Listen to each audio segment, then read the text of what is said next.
the past few months, falling more than 18%. There could be even more pain ahead as Disney gets ready to unleash its new streaming service. But there might be one big bright spot for Netflix. Julia Boorstin is in L.A. with more on the story. Hey, Julia.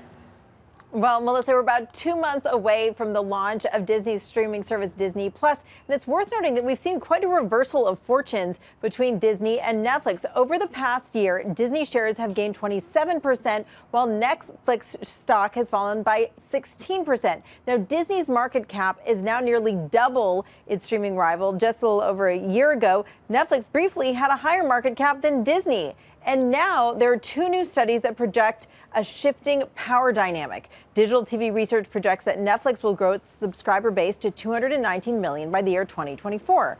But its dominance will fall, with Amazon Prime growing to 127 million and Disney to 82 million subscribers over that same time period. So, in the face of shrinking market share, where will Netflix go to find growth, especially considering that Netflix's U.S. subscriber base shrank last quarter? Now, Ampere Analysis projects that the streamer will look overseas and could ramp up its investment in local language films and series in Australia, Poland, Germany, France, and the Netherlands, as well as Russia. Those are big Netflix markets with relatively few originals. Now, we also have to see what kind of threat other new streaming services will pose to Netflix. In addition to Disney Plus, next year Warner Media is launching HBO Max. Then you have CNBC's parent NBC Universal getting ready to launch its ad-supported streaming service. And then don't forget that Apple TV, it's expected to launch its Apple TV service by the end of this year. We may learn more about that Apple streaming service,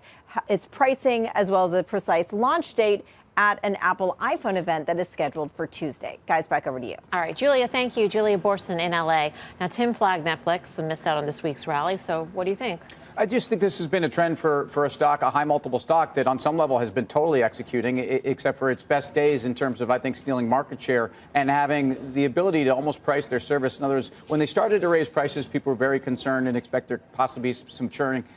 They actually proved that quite wrong, except for when Disney pops in with a Disney Plus that is an offering that's very, very competitive. I think the most important thing is multiple. I don't think that Netflix is failing per se, although I don't think they've proven that they can be cash flow positive. I think Disney has come in here and re-rated, and people have started to question really what I'm paying for. That's the main point. Earlier this year, when they said they were going to actually have $3.5 billion in negative free cash flow, $500 million more than what they had previously forecast. That was the issue when they're facing down these huge competitive threats, when basically a lot of their content is coming off. So what Julia just said is, oh yeah, they can go to these places that are underpenetrated with original content, but for them to create that original content, they need to have a bigger negative free cash flow number. So it just doesn't work when Disney has that flexibility, and then all of those future competitors are taking their content off the platform. Very quietly, the other player in this, or sort of in this space, I mean, Roku's up 70% in a month. It's a staggering move, and on the back of what was a pretty good move